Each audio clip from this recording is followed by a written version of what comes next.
지금부터 그 종합 토론을 시작할 건데요. 예, 종합 토론은 우리 일정에 나와 있는 대로 6시 50분까지 토론을 시작하도록 하겠습니다. 그러면 윤재민 선생님을 좌장으로 모시고 종합 토론을 시작하도록 하겠습니다.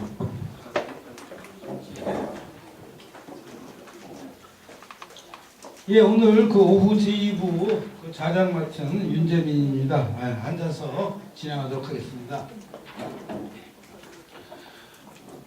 오늘 보면 참 이렇게 많은 분들이 같이 이 토론 하게 된 이런 경우도 참 드문 게 아닌가 싶습니다. 그래서 어떻게 진행해야 될지 참 어떻게 보면 좀 난감하기도 한데요. 일단 보면 여기 토론자 선생님들이 토론을 많이 준비해 오셨는데 그거 다 읽으려고 하시면 안 될 것 같습니다. 그 중에서 보면은 이 발표 통해서 이미 해소된 것들도 좀 있겠고요. 그 중에서도 보면 그야말로 좀 이 발표자의 속을 뒤집는 얘기만 골라서 이렇게 아주 그냥 단도직입적으로 이렇게 질문을 해주시고요. 그냥 일일이 다 읽지 않아 주셨으면 고맙겠습니다. 우선 이 지정들이 토론이 끝나고 나서야 자유 토론에 이렇게 들어갈 텐데요. 사실 지금부터 6시 50분, 한 2시간 정도 되는데 될 수 있으면 그 자유 토론 시간이 좀 많아야 되지 않나 싶습니다. 이런 걸 좀 염두해 주시고 또 토론하시는 분은 이 지정 토론이라 이게 정해져 있기도 합니다만 그러나 그 재미있는 다른 발표 내용에 대해서도 보면 이왕 말씀하시는 김에 추가로 해주셔도 좋은데 너무 많이 말씀하시면 안 되고 아주 역시 또 단도직입이 될 그런 내용만 해주시면 고맙겠습니다. 우리 발표자 선생님들 이미 다 소개가 됐고요. 이 토론자 선생님들만 먼저 일괄해서 다시 한번 소개해 드리도록 하겠습니다. 먼저 여기 종합토론 있는 순서대로 해서 먼저 이화여대 김경민 선생님, 예. 그리고 당국대 우리 정재수 선생님. 그러고 보니까 발표자 토론자 나란히 붙여놨네요. 예. 그 다음에 이 성결대학의 이홍식 선생님, 예. 연세대 박무영 선생님, 예. 성문대 양승민 선생님, 예. 석균관대 한기영 선생님. 네, 고맙습니다. 그러면 제일 이 발표 순서대로 하면 첫 번째가 이 박영민 선생님인데 박영민 선생님 옆에 있는 김경민 선생님께서 먼저 간략하게 질의를 해주시기 바랍니다. 네, 안녕하세요, 김경민입니다. 질의를 하려니까 벌써 검열이 들어와가지고 제가 가지고 온 걸 다 자체 검열하면서 읽어야 될 상황입니다. 제가 처음이기 때문에 길게하면 안 될 것 같아서 간단하게 제가 준비를 했지만 거기서도 다시 줄여서 질문을 드리겠습니다. 박영민 선생님 발표문 잘 읽었고요. 그 자료들을 또 이렇게 시화를 통해서 드러내고 계셔가지고 또 이전에 좀 놓쳤던 것들이 새롭게 보이는 것이 있어서 상당히 흥미롭게 읽었습니다. 읽으면서 이제 드는 생각은 이 글 전체에서 이 글쓰기를 검열하는 주체를 남성 지배 권력이라고 명명하긴 했지만 그것의 실체가 그렇게 그다지 명확하지 않다는 점, 그 다음에 왜 검열했고 어떤 부분에 검열이 가해졌고 검열의 효과가 무엇인가가 좀 더 분명해지면 좋겠다는 생각이 들어서 몇 가지 질문드립니다. 첫 번째, 조선사회가 여성들에게 글쓰기를 검열 내지는 규제한 이유로 역경이나 시경, 여기서 이제 여성의 역할을 규정한 것을 들고 계십니다. 그런데 사실은 그것을 그냥 드러내기보다는 왜 이 여성들이 글쓰기를 못하게 했는가, 왜 주식 시위로 여성의 일을 한정했는가에 대한 그 이유를 글쓰기 문학장이 아니라 경제적인 문제나 다른 어떤 사회적인 문제까지 좀 확장해서 봐야 된다는 생각을 했습니다. 그래서 한 가지 예만 들어본다면은 그 여성들을 글쓰기에 들어가지 못하게 했던 것은 가정 경제에 미치는 영향이 컸다라고 저는 이제 보는 거고, 그것은 곧 생활의 근거를 흔드는 것이 되기 때문에 그래서 규제한 측면이 있다고 봅니다. 그래서 우리가 이 검열의 문제를 다룰 때도 이런 경제적 측면까지 아울러서 권력이 어떤 방식으로 작동하는가를 보아야 좀 더 이 글쓰기라고 하는 것이 혹은 문학이라고 하는 것이 전체적인 어떤 사회적 맥락 속에서 노인의 위치 그 작동하는 그런 어떤 현장이나 위치가 드러날 것이라고 생각을 해서 질문을 드립니다. 두 번째는 약간 문구에 대한 해석 같기도 한데요. 그 서거정 그 예를 들면서 여자가 공부하지 않는 습속이 도리어 이익인가라고 이제 그 질문을 던지고 있는 부분을 말씀하시는데, 사실 이게 서거정의 예는 검열이라기보다는 저는 그 여자를 공부시키지 않는 문제, 글을 쓰게 하는 어떤 그 이전 단계의 문제인 것 같아서 정말 금지, 검열, 그 다음에 글쓰기에 대한 규제 이런 것들을 조금 세분화해서 보시면 좋겠다라는 그런 제안을 드립니다. 그 다음에 세 번째는 이 발표가 문제 삼고 있는 자료가 시화입니다. 여기서 두 가지 질문이 발생하는 것 같아요. 하나는 저자의 문제이고 또 하나는 검열과 비평의 그 관계 문제인 것 같습니다. 그래서 발표에서 거론한 시화의 저자는 서거정, 허균, 어숙권, 이동무 이런 등등의 사람들을 두고 계시는데, 이분들이 그 대표적인 그 당대 4대부 문인들이기도 하고 또 서울 문인들이기도 하지만, 이들을 그냥 통칭해서 우리가 조선의 지배 권력이다 이렇게 얘기할 수 있을까, 이런 생각이 들고, 물론 이제 조선이라는 사회 자체를 남성 지배 사회로 보면 이들이 남성이라는 점에서는 지배 권력이라고 볼 수 있고, 또 이 사람들이 문학적 영향력이 컸다라는 측면에서 보면 또 그런 점에서의 어떤 문화적 지배 권력이었다고 할 수도 있겠지만, 이게 또 정치적인 어떤 전반적인 조선 사회에서의 지배 권력의 관계를 보면 이 사람들은 또 이단적인 어떤 생각을 가진 존재들이기도 하거든요. 허균이나 이런 사람들은. 그래서 이런 차이들을 고려하면서 얘기를 이제 좀 할 때가 되지 않았는가. 남성 지배 계급 내지는 어떤 지배 권력이라고 하는 것이 어떻게 세분화되었는가를 봐야 그것들이 구체적으로 좀 다르게 작용하는 그런 모습들이 보일 것 같고, 사실은 이 글쓰기라고 하는 것은 여자만 가능한 건 아니고 남자와 여자의 어떤 협업이라고 해야 될까, 협조하에 가능한 부분이 많기 때문에 그런 것들을 좀 아울러 드러낼 수 있을 것 같다는 생각을 했습니다. 그 다음에 네 번째는 그 검열 비평 문제인데요. 지분기 이런 등등의 얘기, 그 자기 검열하게 한다라는 의견 동의하면서도 사실 이게 시화니까 이게 시비평이거든요.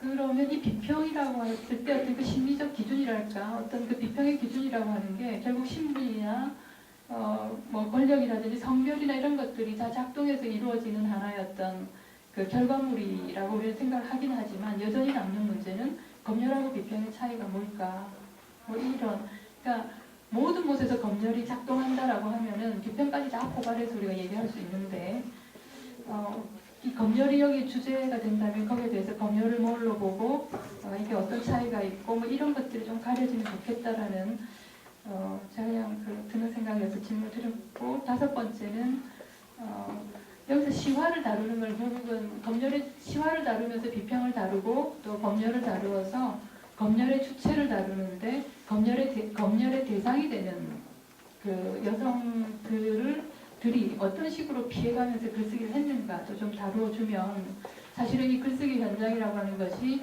일반적인 여성들의 글쓰기가 일방적으로 검열당하는 대상이 아니라 그 검열당하면서도 끊임없이 자기 글쓰기를 시도했던 좀 역동적인 장으로 재현되지 않을까, 이런 정도 생각해봤습니다. 이상입니다. 예, 고맙습니다. 그 사실은 그 다른 여러분들의 발표에 대해서도 비슷할 것 같은데요. 이 검열이라고 하는 게 보면 참 특히 자기 검열 얘기가 나오면 이게 보면 그것을 위반을 했을 때 거의 공적으로 거의 처벌을 받는가 안 받는가 하는 문제. 그다음에 그냥 알아서 즉 검열가의 존재가 어떻게 있느냐 이런 등등의 문제가 계속 반복되어서 나올 것 같아요.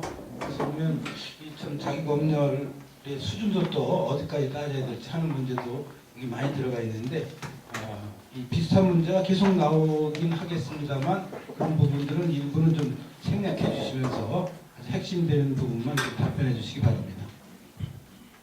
네, 스님 토론문 질의문 잘 들었습니다. 사실 제가 이 글을 완성을 하지 못하고 이걸 더 해야겠다라고 생각했던 부분들을 선생님께서 지금 질의문에 다 넣어주셔가지고 제가 사실 이렇게 보완하겠습니다라는 답변을 계속 드려야 될 것 같습니다.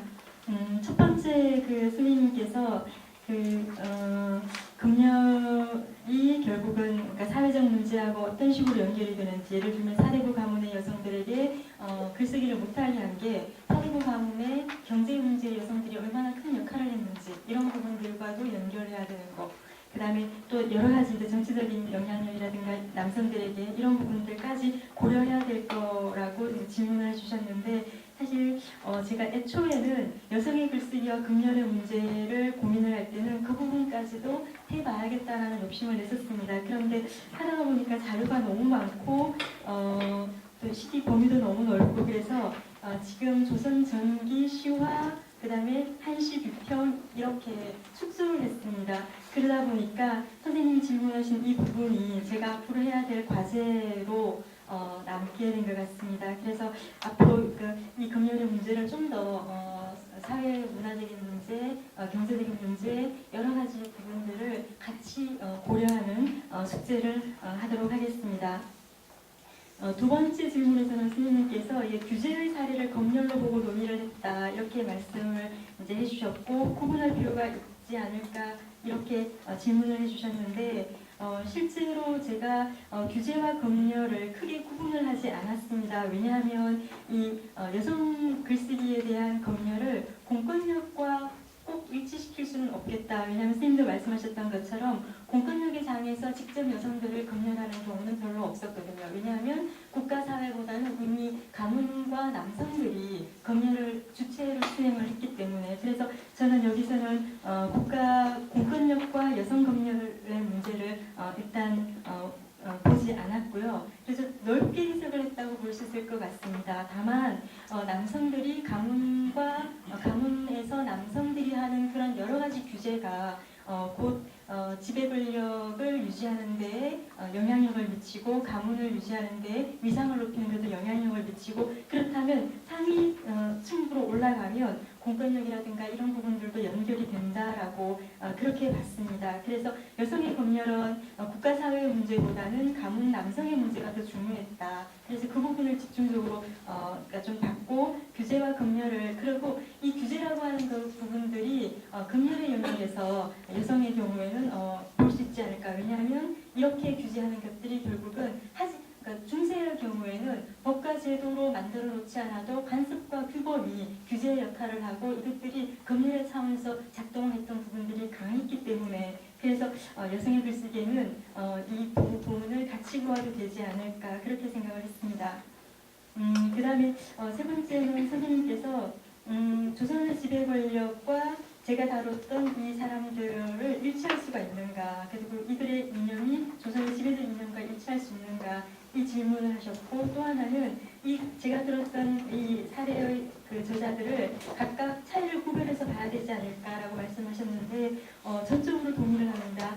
그래서 사실 제가 글쓰기 할 때도 세부적으로 서거전과 허균, 어숙건 뭐 이런 분들을 구분을 해서 보려고 했는데 아마 좀 잘 드러나진 않은 것 같습니다. 왜냐하면 서거정이 지배 권력에서 어떤 영향력을 했고 그가 전체적으로 어떤 생각을 가지고 있는지까지는 여기서 밝히지 못했습니다. 그리고 어숙권 같은 경우에도 서울이라고만 제가 밝혔고 그 안에서 그가 가지고 있었던 다른 사상과 연결을 시키지 못했기 때문에 이런 질문을 하신 것 같습니다. 이 부분은 제가 좀 더 깊이 생각을 해봐야 될 것 같습니다. 그리고 또 한 가지는 실제로 서구정 같은 경우에는 이 당시에 문형을 잡았던 사람이기 때문에 지배 권력이라고 볼 수도 있고, 허군 같은 경우도 비교 반역적인 사람이긴 하지만 그가 지배 권력에서 배제된 사람은 아니었던 네, 그런 사람들이었는데 제가 여기서 보고자 했던 것은 지배권력 내부에서 균열이 일어나고 있었다. 그 내부에서 굉장히 다양한 의견을 가지고 있는 사람들이 있었다. 그리고 이것이 조선 후기에까지 가면서 어떤 그 모습을 드러내는가 이런 부분들을 좀 보려고 했습니다. 이 부분도 제가 좀 더 보완을 하겠습니다. 그다음 네 번째는 선생님께서 비평과 검열의 차이는 무엇인가라고 말씀하셨는데 이미 질문을 하시는 그 말씀 속에 제가 드리고 싶은 답변이 들어있었습니다. 실제로 저는 검열은 굉장히 다양한 층으로 작동을 한다. 법과 제도로도 간섭과 규범으로도 그리고 이런 비평의 글쓰기로도 검열이 작동을 한다. 그래서 어쩌면 검열은 굉장히 많은 도구를 가지고 있다. 이렇게 말을 할 수가 있을 것 같습니다. 도구가 많고 비평은 물론 미세하게 보자면 문학의 비평에서 각각 개별적으로 이야기할 부분이 있지만 비평가가 비평을 할 때 그 안에는 검열의 문제하고 분리할 수 없는 게 있다. 그래서 큰 부분을 말한다면 어쩌면 법과 제도나 간섭과 규범 같은 것들은 어떤 하나의 형식이라면 그 형식 각각의 형식에 모두 검열은 작동할 수가 있다. 그리고 비평도 거기에서 예외는 될 수가 없다. 이렇게 봤습니다. 그런데 선생님 질문을 보면서 제가 검열과 비평의 차이를 좀 더 밝히지 않았구나라고 하는 반성을 하게 됐습니다. 이 부분도 보완을 하겠습니다. 다섯 번째는 글쓰기 주체로서 여성들의 그 검열의 대응 양상 이 부분을 질문을 주셨는데 사실 이 부분도 제가 오늘 발표에서 하려고 했던 부분인데 여기까지 나가지 못했습니다. 그래서 검열의 주체로서의 남성들의 여러 가지 모습들을 보여드리는 데 그쳤는데 실제로 이런 검열기를 뚫고 여성들은 어떻게 글쓰기를 했는가 이런 부분들은 제가 향후에 해야 할 과제입니다. 그래서 마무리 부분에서 실제로 난설원이라든가 혼진이 같은 사람들 이런 사람들이 자기 문집을 태워버리라고 유언을 하면서 거기에서 자기 검열을 하는데 이 자기 검열은 지배권력의 검열에 순응하는 게 아니라 반항하는 거죠. 내 작품을 함부로 비판하지 말라, 왜곡하지 말라 그런 의식으로 글쓰기를 태워버렸다고 하는데 이런 것뿐만 아니라 실제로 작품을 쓰면서 어떤 방식으로 미세하게 했는가 하는 부분들은 여성들의 작품이나 여러 가지 시화에 나타나는 작품들을 가지고도 할 수 있을 것 같습니다. 그래서 이 부분도 제가 앞으로 과제로 보완을 하도록 하겠습니다. 이상입니다. 예, 고맙습니다. 이 한 분 질의응답하는데 보니까 20분이 지나갔습니다. 앞으로 이런 식으로 하다 보면 그게 7시가 아니라 언제 끝날지 참 모를 것 같습니다. 그럼 이 질문 하시면서도 보면 좀 뭐 한 3분 이내로 적어도 5분은 넘지 않게 이렇게 좀 해주시고 답변도 좀 그렇게 해서 참 한 10분 내로 이렇게 끝나야 나중에 시간들을 좀 자유롭게 토론할 수 있는 시간을 확보할 수 있지 않을까 이렇게 생각합니다. 자, 그다음 이 김열조 선생님 이 열하일기를 통해 본 이 자기검열, 연암자신 또는 그 후대에 출판하는 그 업자들 등등 관련해서 재밌는 발표를 해주셨는데요. 예, 정재철 선생님 질문해 주시죠.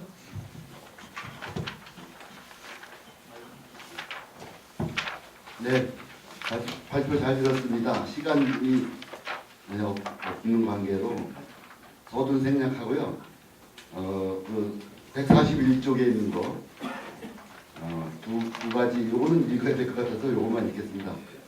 문제는 교수님께서는 최근 나온 옥류산 장군과 만성문고분 그리고 박영철 본인과 대조를 하셔서 7개의 중요한 문제들을 이제 요약해서 발표해 주셨고요.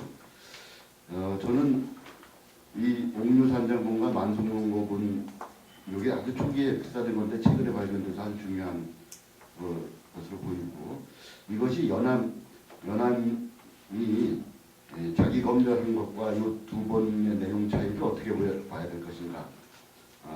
연암이 수정한 것이냐 아니면 옥류산 장군과 만성문고분을 저본으로 한 사람, 요거를 기록한 사람들이 수정한 것이냐. 요것이 굉장히 민감한 문제 같아서요. 그 두 가지 예만 한번 나름대로 확인해 봤습니다. 요것만 읽겠습니다. 첫째, 옥감야에 수록된 허생전 후지 문제입니다. 이거는 연합의 친필 초고본에는 서로 다른 내용으로 두 개가 수록되어 있습니다. 열알기 정과 잠록 하 팽개집에는 박영철공과 같이 허생의 정체와 조선관조의 박약한 국벌의지를 정체불명의 중도에게 꾸지람을 듣는 내용이 실려있고, 연암 초고 보육구에는 연암 자신이 1756년 민영이라는 이인에게 허생의 이야기를 듣고 그 뒤 1773년에 다시 자신이 민영이 아니라고 보정하는 노인에게 허생전에 전기를 지었느냐는 제초주는 내용이 허생전에 원문 없이 서허생사후라는 이름을 실려 있습니다. 그런데 충남대본을 비롯해 박영철본에 이르는 모든 필사본에는 옥감야화 어라고 한 것도 있는데요. 라는 제목으로 A 앞부분 A가 실려 있고, B는 일제본 최근에 공개된 옥류산정본 망성문고본 등에만 진덕제 야화, 옥감야화가 아니라 진덕제 야화라는 제목으로 실려 있습니다. 이로 보아 연암은 열알기의 국벌의 허구성을 보다 보아하는 A, 이거는 연암이 실은 거고, 일제본, 옥류산정본, 만성 등의 필사자들이 그 내용에 문제가 있다고 A를 B로 대체한 것이 아닌가. 그렇다면 옥류산정본, 만성문고본이 연암이 처음부터 실었던 건 아니지 않느냐 이런 생각이 들었습니다. 또 하나는요, 환연 도중용 8월 21일기에서 이명의 호칭과 업문의 천사 문제입니다. 이거는 열알기 정에는 박영철본과 같이 이중이라는 호칭과 함께 이중인의 술 마시는 법을 소개하며 연암이 이중인을 중국에서 그리워한다는 내용이 실려 있는데요. 잠록하, 일제본, 옥류산정본 등에는 위성탕이라는 명칭과 함께 원문을 대폭 줄여 여해시의 다당 급계 문법 랑감야라고 쓰여 있습니다. 이로 보아 연암은 열알기 정에서 C라고 썼다가 잠록하에서 D로 수정했고, 본인이 박영철본은 C를 수록하고 일제본 옥류산정본의 필사본은 D를 수록한 것으로 연암이 스스로 수정을 했는데 뒤에 각각 두 개를 다른 방식으로 쓴 것으로 추정이 됩니다. 이와 같이 두 개의 추정이 가능하다면 옥감야에서 허생전의 후지에 쓰여 있는 B는 일제본 옥류산정본, 만성문고본 등의 저본을 필사한 자가 수정한 것이고, 환연도중육 8월 21일에서 열알기 정의 C를 잠록 하의 D로 바꾼 것은 연암이 자신이 추정한 것으로 볼 수 있습니다. 또한 일제본, 옥류산정본, 만성문고본 등의 저본을 필사한 자는 연암이 필사하는 연암 초고 569를 직접 보았다는 점에서 연암의 인체 분거나 지인일 것을 추정됩니다. 따라서 이와 같이 초기에 필사된 이본들의 자기 검열자를 규명하는 것은 열알기 이본의 개통과 선언 문제를 해결하거나 당시 연암이 문체관들에 대처하는 양상을 갖추는데 도움이 될 것으로 생각됩니다. 이에 대한 선생님의 의견을 듣고 싶습니다. 감사합니다. 예, 고견을 말씀해 주시죠. 예, 짧게 말씀드리겠습니다. 제가 글 솜씨가 없어서 전 선생님이 잘못 오동을 하시고 질문을 한 것 같아서 좀 송구스럽습니다. 그 허생전 후지의 문제는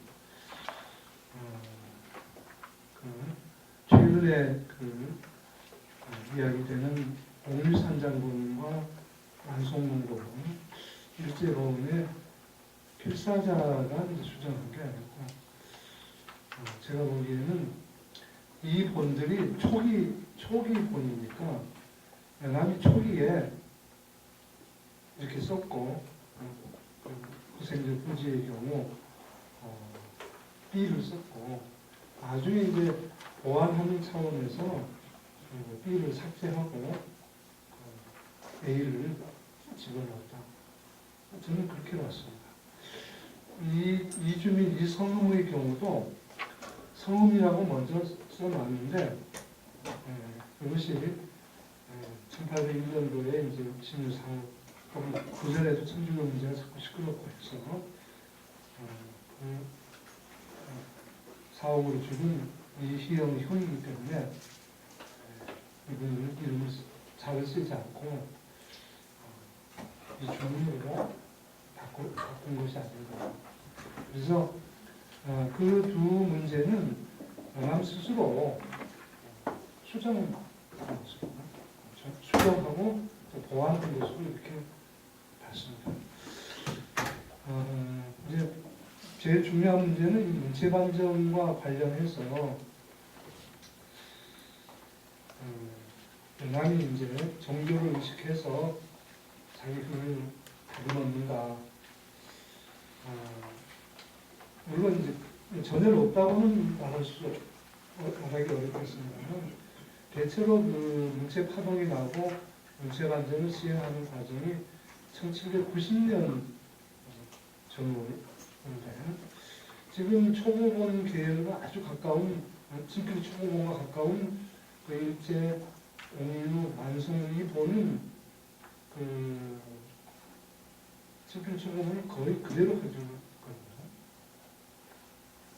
그렇다면은 이 본들이 지어진 연도, 필사된 연도가 언제인가 이게 궁금한데 이 세 본의 경우 대체로 그 필사 부주에 보면은 병원을 인피 관하에서 쓴다 이런 그 기록이 있어요. 또 하나는 그 담원이 우리 조선 도포를 입고 가가지고 중국 승려처럼 오인을 받은 대목에 대해서 내가 중국에 들어갔을 때도 뭐 그 비슷한 일을 겪었다. 이런 주석이 있습니다. 근데 그 병원연을 찾아보니까 1816년 아니면은 1876년인데 이 1816년은 이미 문체반정 파동이 난 때보다도 시기적으로 상당히 깊고 정조로서는 한참 뒤이기 때문에 1816년도 전후해서 필사된 그 세 본에 거의 그대로 초고 쪽에 실려 있고 그 이후에 나오는 필사본들이 이제 고쳐졌다면 정조의 문체란 정조를 의식해 국왕을 의식해가지고 연암 스스로 수정했다고 보기는 좀 어렵지 않겠는가. 다만 이제 그 전에 이루어진 것이 있다면은 연암은 이제 보완하는 차원에서 글자의 달자라든지 이런 것은 가필이 되겠지만 연암 스스로 이제 국가 권력의 어떤 검열이라든지 양반들의 비판을 의식해서 검열하는 것은 아까 이야기한 천주교 문제라든지 이런 게 아니겠나. 그래서 그 뒤에 많이 달라진 부분은 결국 문체반정보다도 어쨌든 그런 큰 파동을 겪은 조선사의 어떤 격변기에 있던 조선 지식인들의 자기 검열. 그리고 이제 제가 풀 수 없는 것은 필사본들이 처음부터 끝까지 필체가 동일한 것이 있고 중간중간에 이제 책권마다 달라지는 경우가 일반적으로 필사를 전문 필사자들이 하는 경우도 있고 본인이 이제 필사하는 경우도 있는데 과연 처음부터 끝까지 꼼꼼하게 양반들이 필사를 했겠는가. 그렇다면 필사자를 동원해서 필사할 경우에 원본을 그대로 뺏기지 필사자가 임의로 고치지 않았을 테고 옆에서 이제 계속 거두면서 야 이걸 이거로 바꿔라 이렇게 하지 않았는가 싶은데 그거는 아직 확정할 수가 없어요. 그래서 지금 그 용케 정재철 선생님이랑 같이 11개 한 30종류 되는 이번 검토를 하고 좀 더 추적을 해보면은 검열자가 모르겠고 그러나 구체적인 이름을 밝혀내기는 어려울 것 같고 다만 이제 그 당시 조선의 사상적 풍토, 사회 분위기는 이걸 통해서 좀 읽어낼 수 있지 않겠나 싶습니다. 부족하거나 이것으로 대신하겠습니다. 예, 고맙습니다. 10분 이제 딱 됐습니다.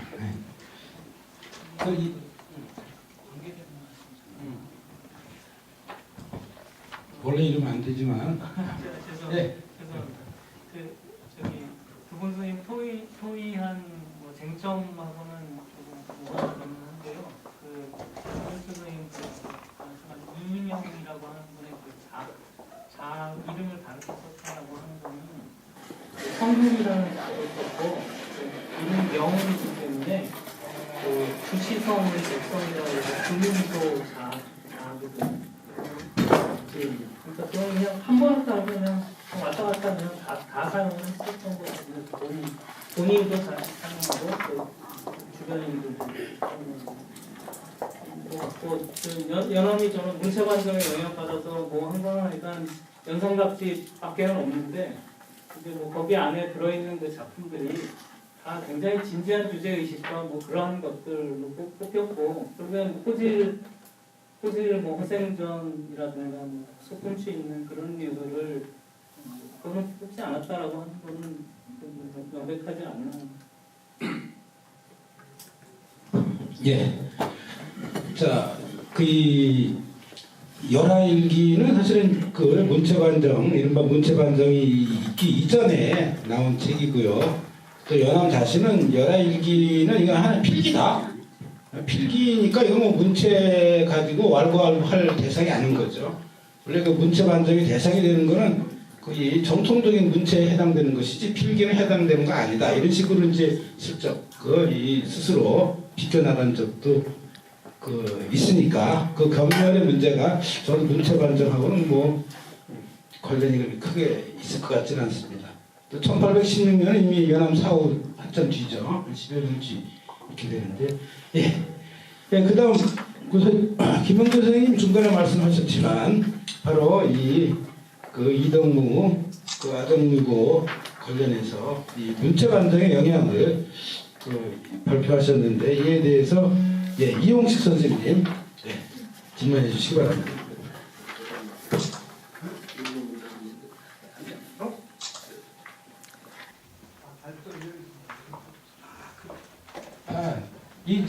이 발표 순서하고 여기 책에 나와 있는 이 순서가 좀 다르게 됐습니다. 근데 저는 여기 책에 나온 순서대로 해가지고 또 사실은 그 김영진 선생이 그 중간에 좀 일찍 나가야 될 일이 또 있다고 해서 여기 있는 순서대로 해서 좀 순서가 바뀌었습니다. 예. 네, 성결대학교에서 공부하고 있는 이홍식입니다. 반갑습니다. 네, 간본 아동유고의 작품 취사를 통해 본 정조문체관정의 영향이라는 논문에 대해서 제가 토론을 맡았는데요.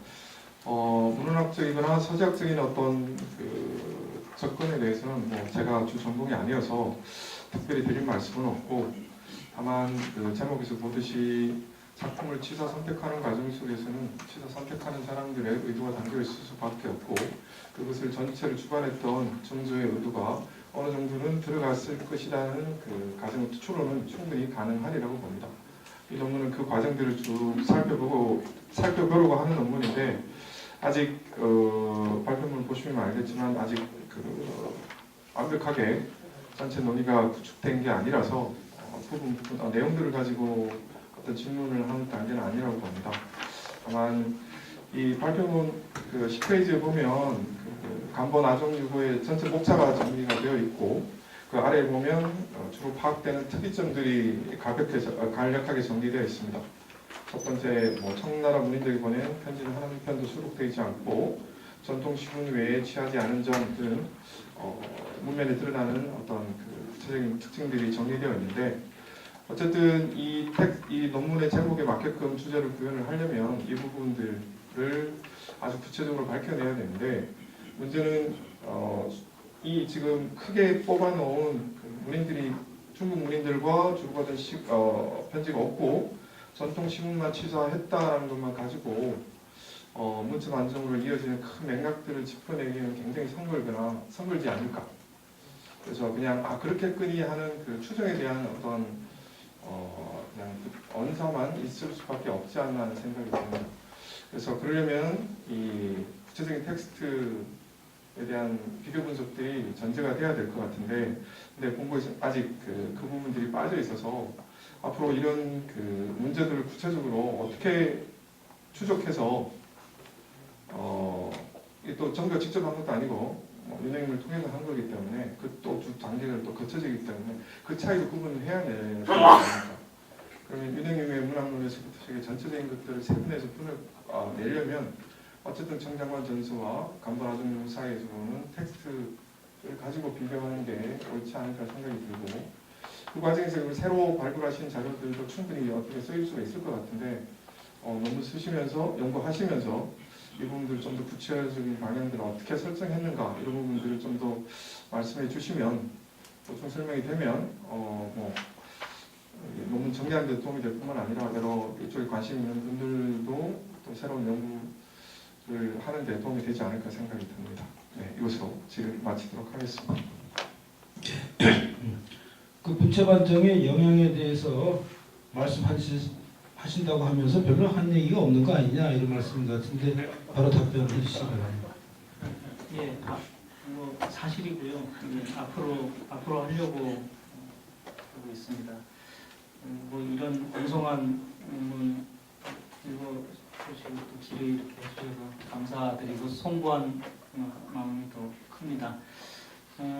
일단 이동무와 관련된 제일 좀 오해의 문제들이 벌어졌던 게 구격 청장관 전서에 그 오리지널 청장관 전서만 들어갔던 게 아니고요. 거기 결락된 부분을 아정유고 간본에 있는 그 부분을 갖다가 또 뒤섞어가지고 그거를 구격을 같이 했어요. 그래서 연구자들한테 많은 편의를 제공하겠다고 정말 열심히 그렇게 해주셨는데 그게 오히려 더 거꾸로 지금 오해들을 좀 불러 사는 부분들이 좀 있다라고 하는 걸 먼저 말씀을 드리고, 그래서 이제 뭐 기존의 연구자분들 중에 예컨대 70리 눈 맞으면서 가는 그 기문 같은 거에 굉장히 감각적인 소품치라든가 뭐라든가 그러한 거를 이동무 본인이 그러한 거를 우려해가지고 이제 싣지 않았다든가 이제 조금 오해를 살 만한 어떤 그런 방향의 언급이 된 논문들이 좀 이제 있고요. 그 다음에 청장관 전서의 그 최종판은 1809년에서 10년 사이에 그 제자하고 함께 아들이 했습니다.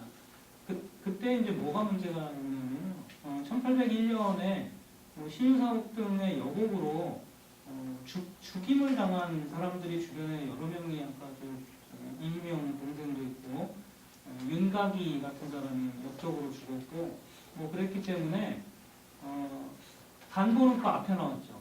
다 실렸는데 그대로 그 이후에 청장관 전서는 그런 사람들 이름이 다 삭제되고 그냥 아무개라고 그냥 다 바뀌었거든요. 그러면 이제 그런 좀 문제들이 이제 있다라고 하는 거고요. 그냥 오늘 지금 말씀드린 그냥 두 작품만 제가 발굴한 작품은 아까 선서수의 시집은 말씀드린 대로 이 사람이 이렇게 천하에 두루한 사람이고 그런데 어떻게 행복한 시를 쓰냐? 이 사람 다 슬프고 뭐한 시 쓸 수밖에 없다. 이 사람이 만약에 행복한 시를 쓰면 그건 거짓이고 하다는 얘기를 상당히 좀 강력하게 썼던 작품이고, 그 다음에 변희류의 그 발문은 이 변희류가 원갱도하고 서위 그러한 사람들 엄청 좋아하고 불교 좋아하고 막 그랬던 사람입니다. 그래서 안에 내용에 그러한 것들을 서슴없이 다 얘기를 해놨어요.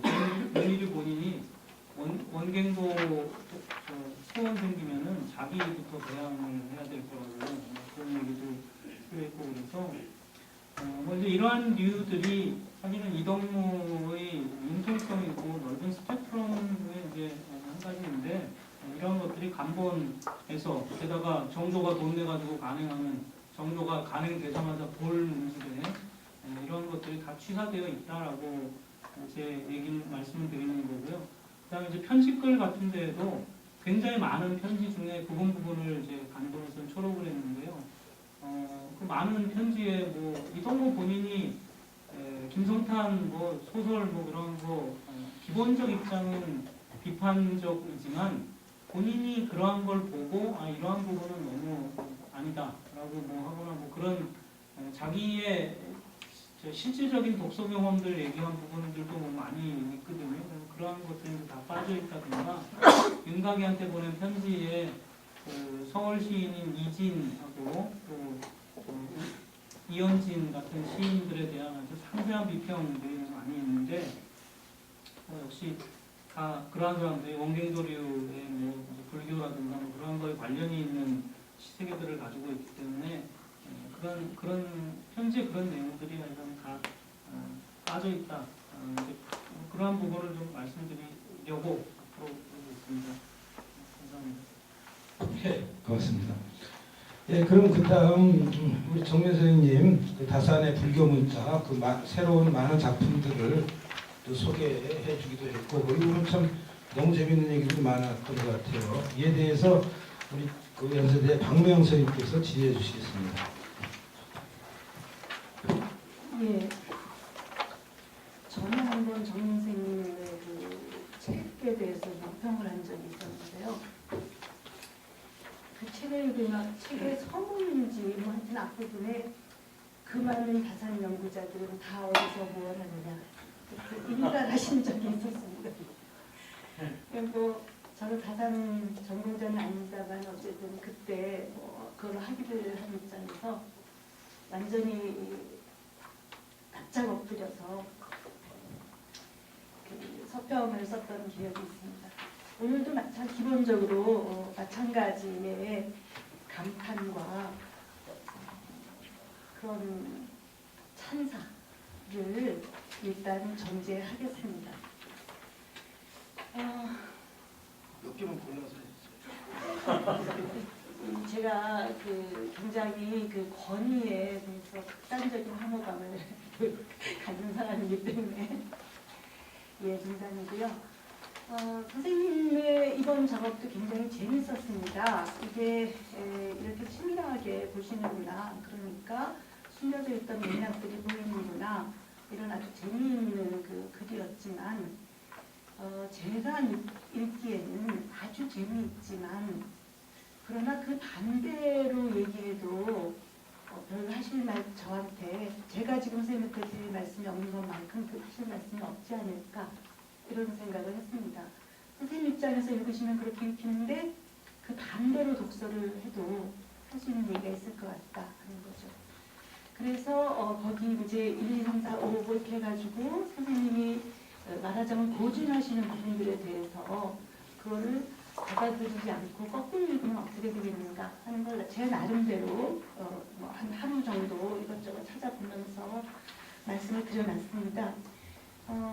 저도 열심히 했으니까 그래도 하나는 읽어야 되겠습니다. 두 번째, 암 장공 탕명과 관련된 질문이라고 되어 있는 부분입니다. 다산과 암의 첫 만남이라는 에피소드는 암 유집, 대동사지, 문집에는 있고요. 만덕사지와 동사열절에는 없습니다. 그 다음에 또 하나의 에피소드인 운방강 에피소드는 암 유집과 대동사지에는 있고 만덕사지에는 본문에는 없지만 부록으로 아주 길게 상세하게 구현을 하고 있고요. 그러나 문집과 동사열절은 없습니다. 선생님께서는 암유집에 실린 것이 가장 원본에 가까울 것이라고 추정을 하셨습니다. 아마 첫 번째 에피소드는 원래부터 있었을 것입니다.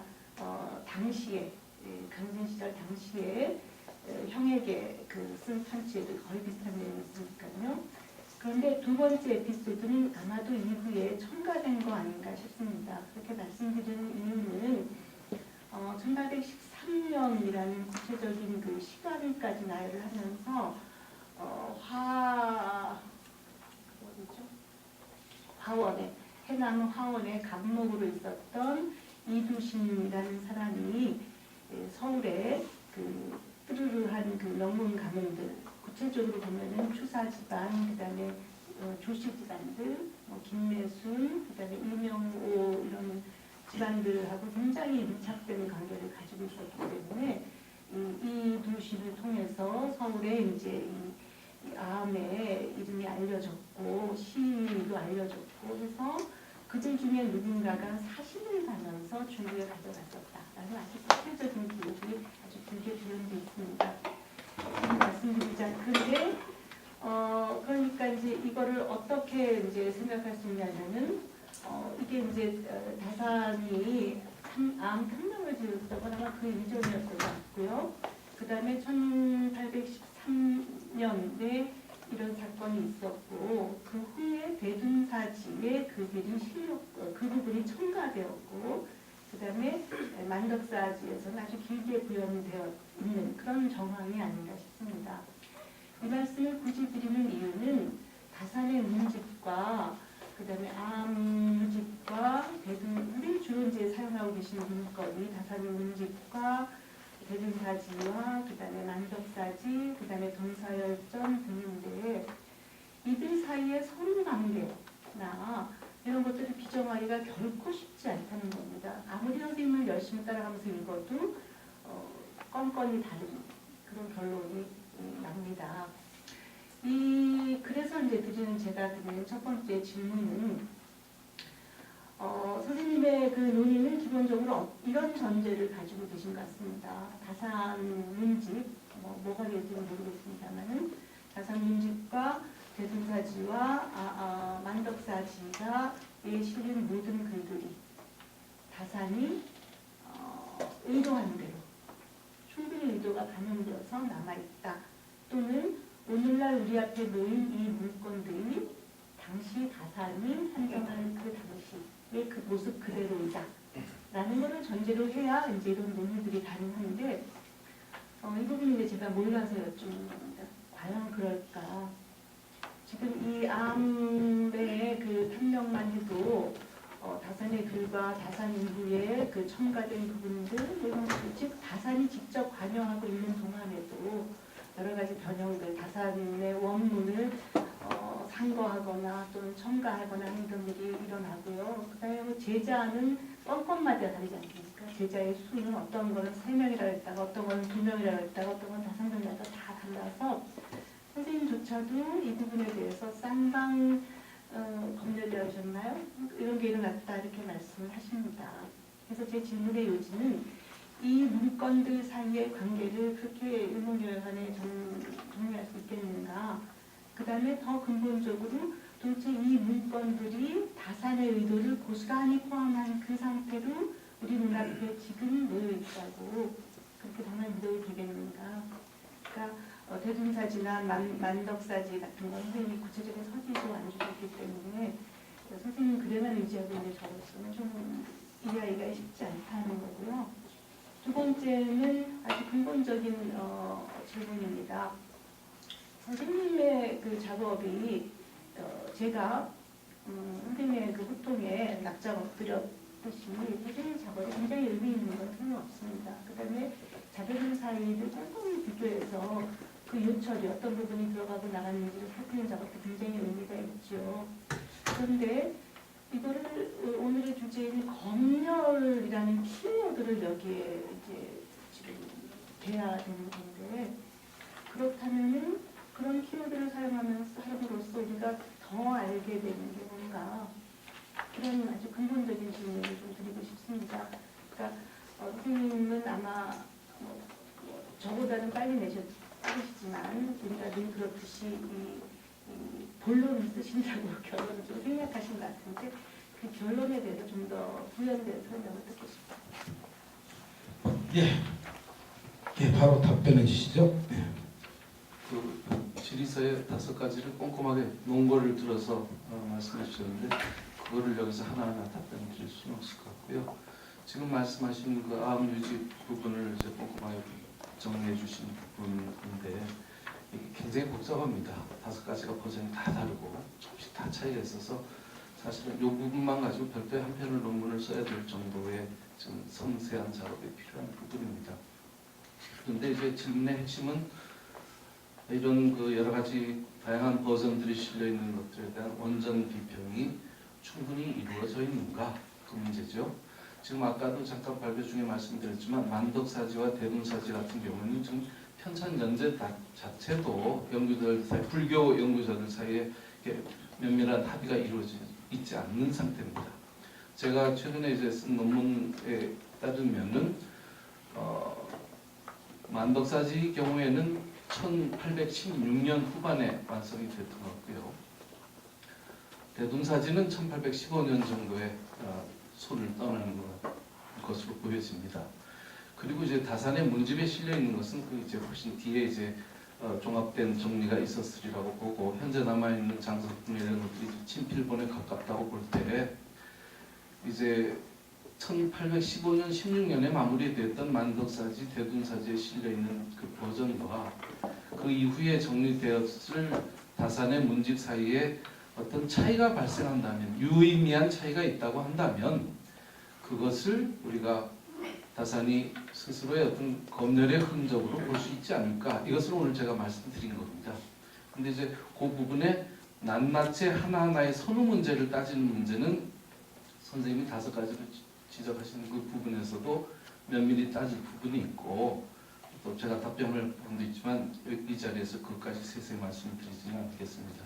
그리고 만덕사지, 대둔사지 부분은 이거는 각각 한 서너 편의 논문이 동원돼야 될 정도입니다. 지금 제가 3편을 썼는데요. 최근에 금년도에 3편을 썼는데 그 간행 시기까지 해가지고 섬세하게 좀 더 살펴야 되기 때문에 그냥 이 논문에서 다룰 수 있는 어려운 부분이었다는 말씀을 좀 드리고요. 검열을 통해서 뭘 얻었나? 그러니까 제가 말씀드렸는데 그런 질문을 마지막에 남기셨다면 이제 제가 글을 잘못 쓴 거겠죠. 제 생각은 그렇습니다. 다산의 그 많은 글들이, 불교 관련 이렇게 100편이 넘는 글들이 흔적도 없이 문집에서 사라져버렸는데 그 자체가 검열이라는 거죠.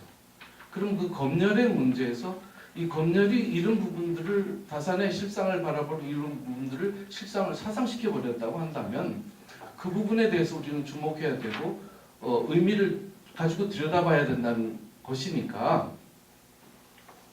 그래서 뭘 얻는데 이렇게 질문하시면 이건 환원론적인 그 문답에 빠져버리게 되니까 그건 조금만 좀 더 기다려주세요. 마치겠습니다. 예, 고맙습니다. 다산뿐만 아니라 누구라도 후세 사람들에게 보여주고 싶은 모습하고 실제 그 모습을 항상 같지는 않겠죠. 보면 그 사이에서 의미를 따져볼 수도 있을 것 같긴 하겠습니다. 자, 그럼 그 다음 그 이민희 선생님께서 조선후기 금서 아슬아슬한 것 같기도 합니다만 이 내용 관련해서 선문대 양승민 선생님께서 그 질의문이 무척 길어요. 이거 역시 아주 짧게 골라서 해주시면 고맙겠습니다. 예, 안녕하십니까, 양승민입니다. 저 또한 고전 상록을 전공하는 사람부터 한문학회에서 이렇게 좀 낯선 환경에서 발표해 주신 이민희 선생님 오늘 참 고생 많으셨고요. 동업자이기 때문에 제가 사실은 평소 같으면 고전학회에서는 좀 세게 질문을 드릴 텐데 오늘은 그냥 시간도 부족하고 해서 간단하게 질문을 드리겠습니다. 지금 발표문이 길다고 말씀하셨는데 사실은 앞부분은 되게 이제 논문을 요약한 것이고요. 왜냐하면 이미 선생님 논문에서 다룬 범주가 굉장히 넓습니다. 사실은 오늘 대다수 선생님들 발표는 키워드가 검열에 맞춰져 있었는데 이미 선생님 발표는 금서 및 검열입니다. 그래서 사실은 금서라는 키워드를 갖고 나오면 이게 굉장히 복잡해지고 어려워질 수밖에 없다고 저는 생각하는데 어쨌든 지금까지 이 분야를 계속 연구해 오신 분으로서 이번에는 금서라는 문제를 갖고 나오셨습니다. 그래서 논의가 좀 방만해 보이고 해서 제가 쉽게 이해하시라고 요약을 해드린 거고요. 거기는 살피지 않겠습니다. 금서라고 하면은 좀 논의가 좀 쉽지 않아질 수밖에 없다고 말씀을 드리는데 가령 설공찬전, 소설을 오늘 주로 다루셨는데요. 설공찬전이 과연 금서였는가 아니었는가, 또는 열알부가 금서였는가 아니었는가, 또는 종족 때 그런 금기시한 그런 책들을 보면 과연 금서라고 우리가 단정적으로 얘기할 수 있는가. 여기에도 이게 쉽게 답하기가 어려워 보이거든요. 제가 볼 때는요. 그래서 좀 저로서도 좀 이왕이면 논의를 검열에 좀 맞추면 오히려 낫지 않았을까 이런 생각을 하면서 글을 읽었고요. 우선 선생님께서 굉장히 가장 중시하신 논의 구도는 국가 권력입니다. 그러니까 조선이 유교 이데올로기로 무장한 그 국가였고 국가의 이데올로기로서 금서 정책을 이리 관지로 폈다. 조선이 개국 초기부터 당할 때까지 그런 가운데에서 많은 억압을 받았고 또한 한편으로는 그러면서 충돌도 하고 또한 그 억압 정책에 순응하는 이른바 자기검열이라고 말씀하시는데요. 그래서 자기 스스로가 그 이데올로기에 길들여져서 자기가 순응하고 많은 그러한 어떤 타협 현상도 나타났다. 이것이 이제 선생님 주장의 가장 핵심입니다. 그런데 제가 이제 이 가장 중요한 그 문제로 제기하신 그 금서, 국가 권력의 금서 정책, 이거 자체에 대해서 이제 문제를 삼을 수밖에 없는데요. 왜 그런가 하면은 과연 조선이라는 나라가 금서 정책을 그렇게까지 폈는가 아닌가라는 것에 대해서 우리는 별 논의가 지금까지 없었던 것 같아요. 근데 전 아무리 생각해도 금서 정책을 폈다고까지 얘기하는 건 좀 너무 나간 게 아닌가 그런 생각이 들거든요. 때때로 금서가 나왔죠. 나왔다고 할 수 있고 검열도 받았고 이건 금소고 아니고 이런 게 많이 나왔습니다. 그러나 아무리 봐도 그것들이 정치적인 배경이라든가 어떤 다른 이유에서 그런 것들이 더 많았던 것 같아요. 그래서 국가에서 주도적으로 금서 정책을 폈다라는 그 기본 시각을 설정한 가운데 이 금서 문제를 접근하게 되면 상당히 좀 문제가 발생할 수 있다. 저는 그런 생각이 듭니다. 가령 조선은 유교 사회라는 어떤 태생적인 특징을 갖고 있는 나라입니다. 그렇기 때문에 대다수 사람들은 유교 이데올로기로 무장이 돼 있었고 자기 검열을 하게 돼 있었죠.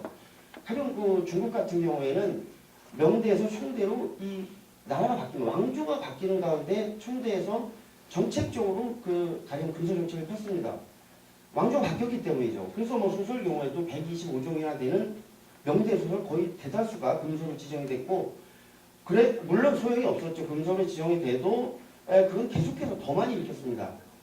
근데 어쨌든 그런데 그런 중국과 많은 대비를 이루는 게 우리나라인데 금서 정책을 펴지 않아도 알아서 자기 검열이 작동하고 그런 나라가 아니었나. 가령 이제 좋은 예로는 소설의 경우에 필사본이 주류를 차지하는 나라가 우리나라인데 그 필사본에서 중심을 차지하는 사람이 중요한 게 독자죠.